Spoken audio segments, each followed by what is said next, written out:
morning. It is Tuesday morning. It is Brian here at the Dojo. I have got a treat for everybody today. I have got an incredible entrepreneur and an unbelievable mission, defying the world of healthcare, which is trying to make us all miserable all of the time, to come out with an innovation that can save us in many ways. Jim from Benjamin, welcome to the show. Thank you very much, Brian. Pleasure to be here. And look, a couple of reasons why this is very important. Number one, we invested in you. In a second, not only did we invest in you, but we begged to invest in you because I knew. And it's not just the fact that, and it's really funny, this is actually great for any other entrepreneurs who are listening out there as well. Generally speaking, investors will know that they want to invest in something or know that they do not want to invest in something in the first 30 seconds, a minute, 2 minutes. And then everything after that comes down to confirming bias or confirming confirmation, right? So in my case, what was it that convinced me with Jim? There's a few things. Number one, the market always tells the truth. Unless you're very unlucky, the market will always tell you the truth. So the fact that Jim has a product which he put out to market, and even in the very early stages, the market reacted so positively that consumers were paying him more and more and more every single month. And we're going to talk about what that traction looks like. But that for me is a massive marker that says we're onto something here. Number two, we are looking in the healthcare space, and healthcare is so fundamentally broken here in the US. It has been broken forever. And nobody actually knows how they're actually going to be able to fix it.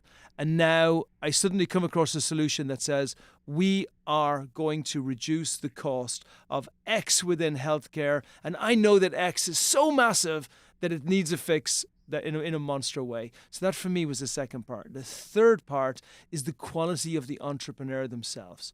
And again, you will hear this when you talk about Jim. And it's not just Jim, but Jim's team who are behind him, who are working in the background. And that says to me, not will they be able to build revenue? I know they'll be able to build revenue. It said to me, when he gets to the next round with the next investor, when he's sitting there, is that investor going to want to invest money in? And for me, that was a no-brainer for me. So combine the team, combine the fact of the traction and what the market are saying back, look at the market size and the market problems that are being faced. For me, all three combined is an A+. So it was an easy peasy decision for me to say, yes, we're going to invest in Jim. And I would go so far as saying that I'm 100% confident we're going to get a phenomenal return on this company.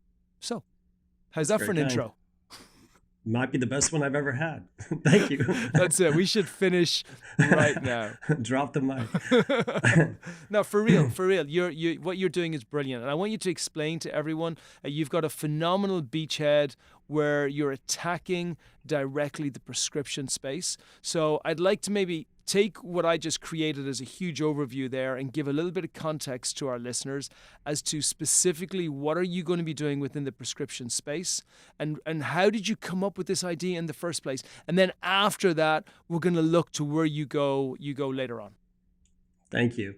Well, so can I share a little story to get started here? I would love that. So, it's funny how we end up where we are, right? And you look back in your different moments in time, and I had a very successful data-driven marketing agency. We are one of the very best in the world, and working with Fortune 100 companies, working with big pharma especially, like Novartis. We developed this amazing program for them where we were helping every time they launched a new drug, a new brand, they would run it through this program we created called the Novartis Consultant Network.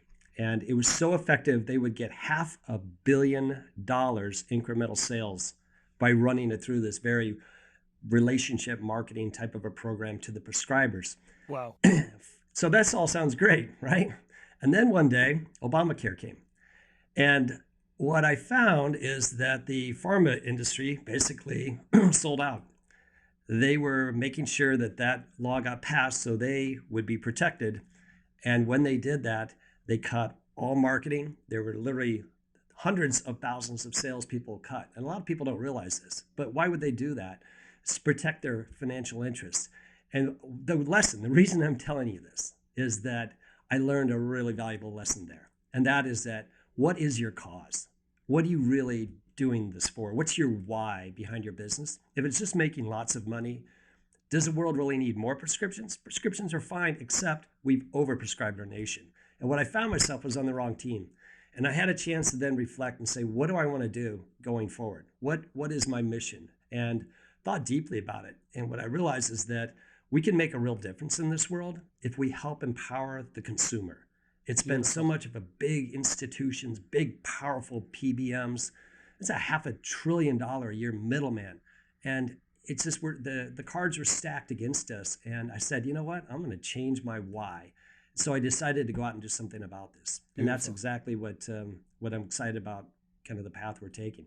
Beautiful. And where did that take you then? So you said, okay, there is a huge problem in the prescription space. We're being overprescribed and the prices are way too expensive because the correct information, the correct curated information is not being given to the consumer in the right way. How did you go about fixing that? So first of all, it's a $3.5 or more trillion industry. 20% of our gross domestic product goes towards this particular healthcare, health insurance. That's huge. It's massive. But you know what else it is? It's the largest consumer-facing industry. We don't think of it that way, though. You know, we've been kind of led to believe that we're dependent on all these other forces to tell us how to spend our money. And the other thing that happened is that as costs shot up, especially after, all of this same event from back in Obamacare, 2008, is that suddenly you found yourself on these high deductible health plans. And it was kind of subtle at first, but they are a huge factor right now in America. So you have close to 70% of the population out there on what's called a high deductible health plan. So some of them are as low as $1,500. That's still a lot of money to most households. They don't have that saved.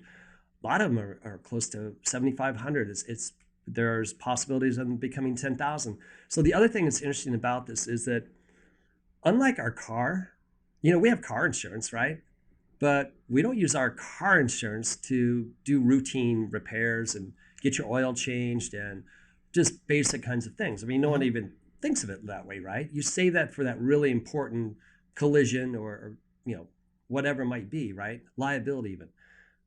But we don't use our car insurance. But for whatever reason, we've been conditioned to think that you use your insurance for all of your routine care. Right. And there's a lot of people that would be just fine if that status quo stayed that way. But the problem is two things. We don't have the money to pay for these expensive prescriptions using insurance. Second thing is we don't realize there's a really better option. And as a result of that, the really big problem is that this cost factor has a lot to do with people not adhering to medications. This is a huge problem in America. It's called adverse drug events. Right. And, this year, 106,000 people, Brian, are going to die from adverse drug events. And majority of that is preventable. We don't understand how to take our medications, or we get under these pressures of price where we say, I can't afford it. I feel better now. I'm not going to keep taking that. And so you have this kind of these powerful forces combining, and you end up with families going broke. Number one cause of bankruptcy in America today, healthcare. Yeah. It's a huge problem. Yeah. And people don't realize that actually. Number one cause for bankruptcy is health. Yep, Incredible. Absolutely. And we're not really giving consumers help.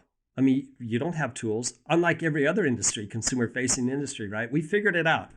And I've done this in other industries as well. And I've said, I can't take this. We're going to do something about this. And I can. The path to the data was the hardest part, though. No, and so I really like this. So what you're saying is we are not just going to save costs by curating data for the consumer. We're actually going to prevent possible challenges, deaths, health risks by making sure that we use the data that we have with people to keep them on the right path. Look, like it or not, prescriptions and pharmacotherapy is a big part of our healthcare system. And, granted, the direct-to-consumer advertising has got us believing that there's a pill for every ill, right? And unfortunately, where you don't really have much help is when you get a prescription, the doctors are knowledgeable, but they're not experts, especially not on drug interactions. That's really a pharmacist, a PharmD clinician. Right. And picture the last time you went to CVS or wherever you might get your prescriptions at, that retail environment, and you get a new prescription. Maybe it's your child has a new prescription, and they ask you, do you understand how to take this? And you look over at that little chair where they're going to explain it to you, and like, I'm not going to sit in that chair. I'm not going to be embarrassed. I'm not going to go through that. And first of all, I don't even know this person or they even know what they're talking about. That's unfortunately where a lot of our healthcare with prescriptions goes right now. And it's avoidable. So, it's a combination of several things at once, but one of the big ones is that we don't have price transparency, right? We don't understand what it's going to cost until we kind of surprise. And And this is for certainly the prescriptions, right? So prescriptions in all of healthcare, really. I mean, all of your routine care. I mean, we're starting out, Brian. Kind of our beachhead we were just talking about is that this is where about a third of the cost is in prescriptions, and it's an ongoing routine decision. And keep in mind, a third of that is the cost right now. Do you realize that a third of prescriptions, when you've been diagnosed, doctors prescribed, you go to get that filled, nearly a third of the time you won't fill that prescription because of the cost. You just found out, oh my gosh, I don't have $75 a month for this, or I didn't know what it was going to be. You went through all that effort, right? And so now you're not going to take a prescription that you've been diagnosed with something that you should take this for, right? Or the other thing that happens is that you start looking at, I'm not sure I really understand how to take this prescription, and I'm taking these other 3 or 4. We have a huge percentage of the population that is on 5 or more medications a month. wow. Much higher likelihood of death, hospitalization. And it's because we don't understand how to manage it. So we're going to attack both of those at the same time. We're going to help make prescriptions more affordable, and we're also going to help you understand them a lot better and how to manage your medication life, because it takes experts to be able to give you advice that you're not getting elsewhere. It's just not readily available to us. You just don't know, who do I go to? My cousin, my brother-in-law, I don't know. And that's a lot of problem right now in healthcare, is that we're just not empowered. We don't have the prices, and we don't have the knowledge. We're going to change that. Okay, so I get it. So the problem nobody would disagree with. Everybody listening to this at one time or another. And actually, even while you're saying that, I'm thinking to myself, yeah, like the other week, my wife didn't feel so well. She had a pain in her stomach. And all I would have done is just called the number and gone to whatever the local place is and gone in there and paid whatever they would have told me to pay. Right. And then I would have left. At the end, she didn't have to go. But if she did, that's what I would have done. And I definitely wouldn't have done it with any kind of strategic, I'm going to do shotgun. I'm not going to do it like a sniper. And what you're saying is actually every single medical decision that every single person makes should be through a sniper rifle. So we get this. Now, here's where I want to go to with this. If we look at the hero's journey starting off a business, it's never easy at the start. And then where we want to get to is a place at the end where the hero wins, right? The baddie gets shot, the hero stands up, everybody loves the hero, and his wife, our husband, if it was a female or male hero, hugs them and says, oh my God, thank God you were here, because it would have been terrible. But right at the beginning, when you're facing the baddie, talk to me a little bit about some of the challenges that you were facing as you were starting this company off. So I think this is the biggest challenge I've ever faced. I've solved some pretty big problems with data and engagement and building teams to do these kinds of things, solve big problems for big companies. But this one is formidable. I mean, there's some very, very powerful forces, status quo, that doesn't want us to change this. They make so much money by keeping us in the dark, unfortunately. And so, one of the things I've always found is that data is really, this kind of been my path I've often used, is data really tells a story. And if you can get your hands on good data, you can do pretty amazing things. Everything from empowering and enlightening, also just allow you to focus where is it going to be the greatest impact, right? And the problem has been in this particular industry, keep in mind, it's $3.5 trillion consumer-facing industry, you can't get your hands on data. And that was the first big barrier that I had. And so I've been down a couple paths where, we've looked at how we could get access to the data. Self-funded organizations should have the right to their data. They have an obligation with ERISA. So you can make an argument that I have to have my data to that carrier who's got that information. You're the insurance company if you're self-funded. It's just not that easy, though. I mean, they're just making it very, very difficult, and it's not set up for that. You've got some initiatives going on. There's executive orders on price transparency that should be coming in, potentially next year. But honestly, do you really have that much confidence in Congress or legal systems or big institutions right now? It's just waning, dropping. We're in a do-it-yourself. We need to find a way to do it. So What I found is a path, and it took some perseverance, frankly. I mean, there's times where I'm like, I don't know if I can get this figured out or not. It's just so hard. And what I did is I figured out a way to take the problem and turn it into the solution. The problem is that we don't get access to our claims data. And as organizations, employers, we get nervous about even having my employees' PHI. And so this whole HIPAA thing has been, just a fearful enemy, and it's kind of a mask that they've been using. Well, I found a way. I said, I'll just go directly to the individuals. I'll create a path, a HIPAA compliant path to get access to the data. And with that, I solve a lot of problems at one time. I'm now working for that individual. I get their permission. I'm engaged with them. I'm working for them. I'm not working for a third party. I work for them. And I might be help funded by others who have a vested interest in the health of that individual. But that was the big breakthrough. And that took a lot. That took so much more effort and more time and failures. I hear it in your voice. I was because not without necessarily that, the recommended path, but sometimes you just have to do that, right? You just have to find a way. Because without that, you could not pass go. You could not collect $200. You could not start the company. Like, there's nothing. Like, there's certain things that you can do where you say, it's okay. I'll find another way. There is no other way. If you're going to provide curated data-based pricing and advice to consumers, you have to have the data. So how did you overcome that? How did you manage to get it? So I think I mentioned a little bit earlier that I'm big on a why in the business. Yeah. I'm a big believer in that. I think that if I were an investor and if the entrepreneur wasn't really clear on their why, I would doubt it, because you're going to get hit with these roadblocks. I don't care how easy the path is initially, it's coming. And one day you're going to be there going, am I going to keep trying this? I mean, I've just got so many obstacles, and you have to have a really strong why on why you're doing it. It better be very purpose-driven, soul is what I call it, right? And so what I figured is I'd start asking around, and I started actually going to some of the brilliant people. And there's a guy named Alex Tran from Plug and Play I had a conversation with. I don't know if you know Alex or not. He's great. And I told him, it's like, here's what I'm trying to do. I keep getting hit with this. And I said, what would you do? And I think that's part of what you do when you hit your roadblock. Yeah. Shut up and listen. Just start asking lots of questions. And I had a great conversation with Alex, and he made a connection for me. And he said, I understand what you're trying to do. I don't know if this would do it or not, but let me connect you with someone else. I started following up with that individual. And I found a way that we're already licensed with more than 250 carriers that we can connect to that data. Amazing. And that solves one of my big first problems. Now, there's the next challenges, but the data is the breakthrough. If we can get the data, we can help an individual. I can see how you're overspending, wasting money on prescriptions. I can proactively look at how much you could save by not using your insurance, just paying cash. And that's not necessarily a brand new idea itself, but not having the data to try to help somebody, that's hard.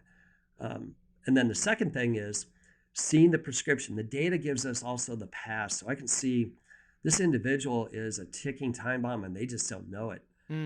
Or they're wasting money, and those combinations are a ticking time bomb. They might be financially bankrupt if they don't make a change. And how did you get? So I love how you brought the Mike Tyson analogy into it. The everybody's got a plan until they get punched in the face. But how did you? That's so true. How did you manage then to build the artificial intelligence into it so you can actually start reading all of these plans and come out with actionable data which is intelligent? So I know this sounds crazy. Everyone thinks that health insurance, that's so medical, that's so complicated. You have to have so much expertise. And I'm not talking about that. It does. I mean, to be able to be a provider and provide that advice. But I'm looking at the consumer side of this, and it's not that different, really, when you get right to the heart of it. From even like a car analogy, like I said, I mean, you got to make sure you're taking care of that car, or it's going to break down on you. It's important. Right. You don't have a lot of money to spend on that, and so how do I do that, right? There's even some people, I mean, I'm not necessarily mechanical. I'd have to ask some people and say, hey, who should I go to for this? Or is there a better way to do it? Am I overpaying for this? I at least have a way to check that, right? I can go out and say, how much are oil changes, other parts of the of town. I mean, is this fair? And is this person I trust? In healthcare, we haven't had that in the past. And so it's not terribly difficult. It's not that much different than things we would do for Time Warner and AT&T and T and Volvo and others. I mean, it's a consumer who needs to have their data and be able to have price transparency, price discovery. And when you open up that bright light and we're empowered, we're actually going to be pretty good consumers. Just give us the information, give us the data. And I found a way to say, look, don't count on the status quo. Don't count on these big behemoths to solve your problem. They're not going to. Don't count on the government. They're not going to do it either. They can't. They're not very good at solving our problems. You, on the other hand, could solve your own problem. Just collaborate with us and we'll help you.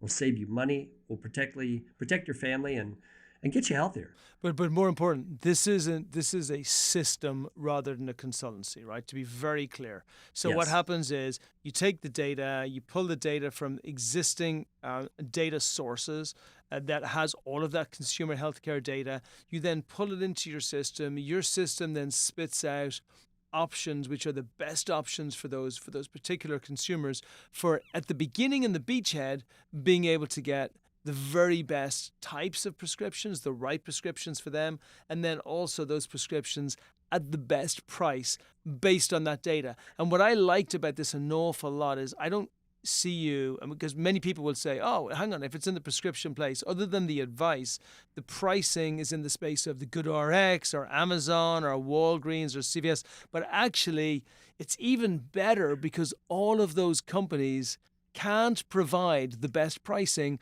without the data that you already have. So you will become a partner of sorts to all of those organizations and all of the companies in America where you're going to say, if you're a company and you're providing any form, if you just care about your employees, full stop, you are going to make sure that your employees have access to the system that will make sure that they get the very, very best healthcare from the prescription space at the beginning. And then I want to talk in a minute about where you're going to grow from there. But first of all, before I do that, I want to talk about like how you managed to build the revenue up to where it is right now, which is phenomenal. I like how you've built it from zero to that stage and kind of where that can go next. So all the Right. investors can see you as you go from your seed round, which I think will close very, very soon, all the way through to your A and your B afterwards. So, part of what my philosophy, I guess, in building, so having worked in an agency environment had my own for 20 years, we're big on prototyping, rapid prototyping, agile development only, and from a marketing standpoint, right? And so part of what I wanted to do is I wanted to validate. I wanted to make sure that it works, and I wanted to make sure people wanted it and needed it, and made sure that it's something that isn't easy to replicate or, didn't have a barrier a little bit to my competition. And so, really, I guess what really was the heart of this is we believe, like fundamentally, I believe that a PharmD clinician is an essential part of care management. And we're way underutilizing pharmacists. Now, the problem is they're in a retail environment, right? So you've got to be able to engage the very best of them and be able to go out and help that customer because they're so busy in their retail environment. They can't really sit down and talk with you. They don't have time. This is not, It's a broken model. So I went out and I researched some of the very best in the world. And lo and behold, I had one very close by. I started working with this firm and created a strategic partnership with them. And then the next interesting thing here, I think, from an entrepreneur standpoint, is that I'm a learner. All right, I'm fast learning. I'm asking questions. I went to the on-ramp HealthCare conference up in Green Bay, Wisconsin, of all places, and met a great person, Dr. Tim Bartholow, who is a big fan of entrepreneurism, and he is the chief medical officer of a group called WEA Trust, and they're an insurance group out of Wisconsin, 112,000 members who are school teachers and state and municipal employees.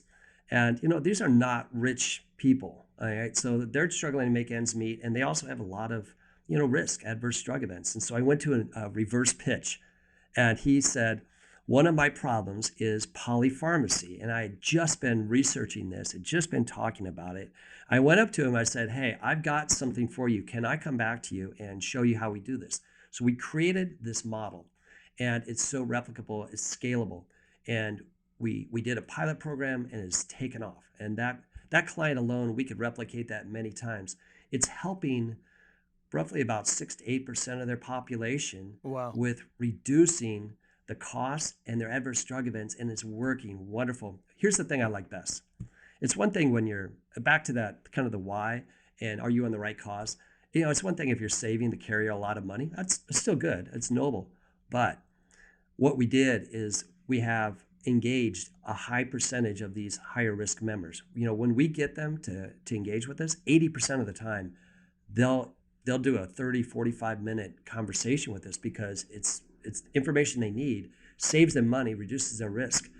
We make an ongoing revenue stream for that, but what they get is they improve their health and they cut their costs. So in this case, the teachers were saving about $200 each every time we had this conversation, but the first time, by eliminating these unnecessary medications. Incredible. People are overprescribed. And it's like, you shouldn't be taking these combinations. And not to mention, then you add in over-the-counter. It's complex. Medications are not easy to understand. So this saved a lot of money. It created this recurring revenue stream. We've integrated it now into how we are going to market with Benjamin. So we have kind of both sides of that coin. But we're just getting started, as you know. We've got a lot more growth on our So plate. we're looking at around 50,000 a month in revenue, right? Right. And we're looking to grow that up to a couple of $100,000 a month by just expanding out exactly how you've said. And here's the beautiful thing. Here's the beautiful, beautiful, beautiful thing, right? So firstly, before I give the beautiful thing to investors, let me tell you for entrepreneurs, what you're listening to here is the real face of entrepreneurship. This stuff doesn't do it on its own. You don't overcome problems. There is no beautiful Mark Zuckerberg story about how suddenly you wake up in a nice, huge, big office and everybody's going saying, Mark, you're wonderful. This is about grit and fight. And if you want to go out there and get a customer, then sitting there and waiting for your Google ads or something else to find that customer is not going to work for them. You got to get up off your lazy ass and you got to get out there where your customers are and you got to find out what their pain is and then you got to speak specifically to that pain.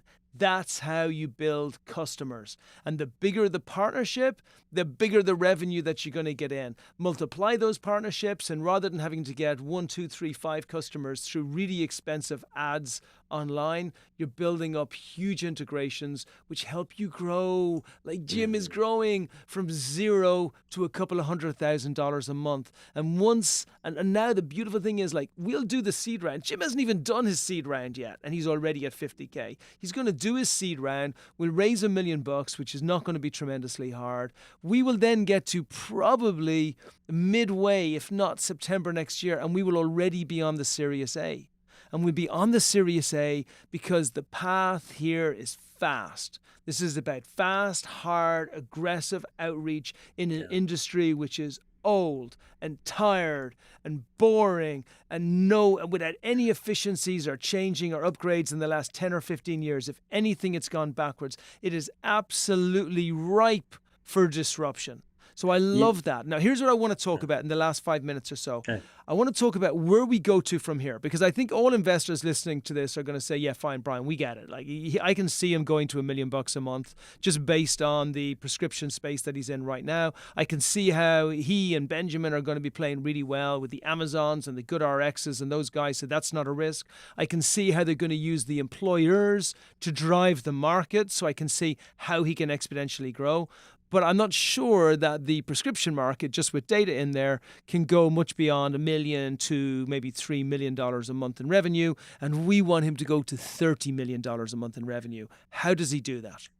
So this is the hero bit, by the way. This is the hero bit. This is where Zorro is at the end. And you're like, he's been at you with his sword all day. And suddenly Zorro stands up and the music gets powerful and loud. And I was like, Zorro's going to win. So I love this. First of all, we named our product Benjamin. Benjamin's a rebel, but he was smart, right? And we need to be rebels right now. I mean, we need to be rebels with a cause. But here's the thing is that what we are able to do is we're able to send a message to you. That's what others can't do. I can find you money or help you reduce your risk. I can send you a message because I know your situation. So, Amazon jumping in, I love it. I think our stock shot up. I think that's one of the best things that's happened because they can't do Sure. that. They don't know your situation. They don't know how much you're currently paying. They don't know your deductible. They don't understand maybe the whole adverse drug events. That's not their space, right? I mean, let's go big and be cheap as we can. That only works so long. I mean, that's only so much you can do. And what I really like about where we're going, though, is so think of prescriptions as being a lot like in a car maintenance analogy we were talking about before. Okay, that's like your oil changes, all right? There's a lot more that needs to be done than just oil changes. It's important, it's a key part of that. But what we can do is we can identify all these other aspects of routine care. And it's all been in the dark in the past. It's all been transparency is not non-existent. And there's all kinds of things we could do with that because now I can see where you're overspending on different types of routine care. I can bring solutions to you because think in this too. On that high deductible health plan, you're the consumer. That first 1,500, 2,500 or more, that's your money. That's your decision. Yeah. You should be a better consumer at that so that you don't spend 2,500. You don't want to hit your deductible. All right. It's not like hurry up and get to Hmm. the free bar. It's not like minimum drinks and now that's not the model you want to be thinking. You want to be thinking about like, no, I want to protect every bit of my precious money. I want to put that into a health savings account. Instead, I don't want to be just blowing it on people letting me waste money. So there's a whole big world coming. Pharmacogenomics is really interesting to us, where you can help, predict which of the medications would work. We have access to that data now. I can see that. You should be able, if your son is diagnosed with maybe a heavy depression and one of the adverse drug events is suicide, that's a real world. I mean, it's going to take on average 4 different medications on average, and about 9 months before they're going to get the right one for your son. And he's going to go through this horrible process and your whole family is going to hate this. Why? Well, because a lot of companies or insurance carriers don't allow you to have this whole pharmacogenomics, the DNA test. That's the answer to the test. Why don't we just let people do that? Why doesn't Benjamin bring that to you as a solution so that now you're not going through that process? And we can do those kinds of things because we have the data. That's really what it is. It's like how to be strategic with this and how to do really the right thing, help people get healthier and save money. So Benjamin's can be almost like your cousin who's a doctor who comes around for Christmas dinner or for Sunday lunch and sits around the table, and you just get to say to Benjamin, "Hey Benjamin, what do you think that we should do in this?" And you're right. Once you have the opening, and it's this trust level which is tremendously important. If you save me money in my healthcare and you're directing me based on information that you have in my plan, then I'm going to let you direct me further and further and further. And I'm going to let you bring in more and more services. I'm actually going to let you bring in everything from telemedicine all the way to coaching, all the way to genomics, all the way to Yeah, I trust you. anything that can make me a healthier and happier person, even to the extent of trusting you to, if for my new Fitbit watch, which is going to tell me how many steps I should do and where I should go to. The idea and what I love about what you're doing within the space of the pharmaceuticals and the and getting prescription drugs is that it's almost a Trojan horse whereby you can build up the Mhm. loyalty and trust, not even of tens of millions of consumers, but you're building it up of millions of companies. And those So, companies have got their I trusted think you're really staff. on a really interesting topic. That is that we've struggled in the past with different tools, platforms. I mean, I hear it from talking with hundreds of brokers and HR groups, and they talk about how their employees, it's just really hard to engage them. They don't use these tools. Well, yeah, you know why? Because it's hard to use them, and still don't understand. I don't necessarily have price transparency, and so you end up getting that 20% that are more actively engaged, healthier anyway, and they say, well, yeah, but that's not moving the needle. Here's the difference: is that we can see for you where you could be saving money or where you're at risk. So you don't have to really be that engaged because I'm going to send you a message. And when I send you a message that says, I think I just found you $80, here's your choices. Or, hey, I've got this free medication review for you, which is going to help you save money and reduce your family risk. That's power. Yeah, That is the difference. yeah, it's a One's no-brainer. one's proactive, the other's reactive. The reactive won't work. People are unfortunately busy. They're not that confident they can do it, and they don't trust. So when Benjamin does that work for you, finds you things, helps you and your family, your entire family, not just one person, that's powerful. And that's where I'm really excited about the future, because think about how many other types of things you could bring to that individual to help them be more cost effective with their high deductible plan, and also just prevent some tragedy. It's stupid. I mean, we can do better than this in America. It's time. It is time. And I love that Benjamin's going to bring it to us. Look, here's my final word, and then I want to leave the final word with you. For me, as an investor in Benjamin, as an investor in Jim and his team, this is a no-brainer. This is a winner. The company is doing great. The product is phenomenal. And all of the reasons I said about before are why we suggest that you absolutely look at this, go into it, do your usual diligence, make sure you're comfortable with everything that you see. But from our perspective, we're as comfortable today as we were the day that we invested. Now, Jim, finish us up with your email address, please, so investors can contact you. Just the domain of the website so people can get onto the website. And any final words just to finish us off. Sure. So you can reach me at jim@benjaminsaves.com. And you can go to our website, benjaminsaves.com. And just spell that for us. Just sure. For So those Benjamin, folks. just like the name that you see here, Benjamin saves, because that's what he does. He saves. benjaminsaves.com. And excited to talk to you. You can reach me, jim@benjaminsaves.com. I guess a final thing I would say is that this is it's a lot like a revolution. It really is. I mean, this is a time in our economy. We're going to look back. I think we'll look back like 5 years from now and say, remember when we couldn't see our information? We couldn't see our prices. We were kept in the dark. Remember how stupid that was? I mean, you look at every other industry. I mean, right now you've got enormous pent-up demand for healthcare. You've got depleted savings. You've got a lack of trust in big institutions. We're not going to think they're going to solve our problem. We figured out this year, especially with COVID, that we can do it ourselves, and we should. And the last one is, we've been doing it in every other consumer-facing industry, right? We did it in the hotels. We did it in travel.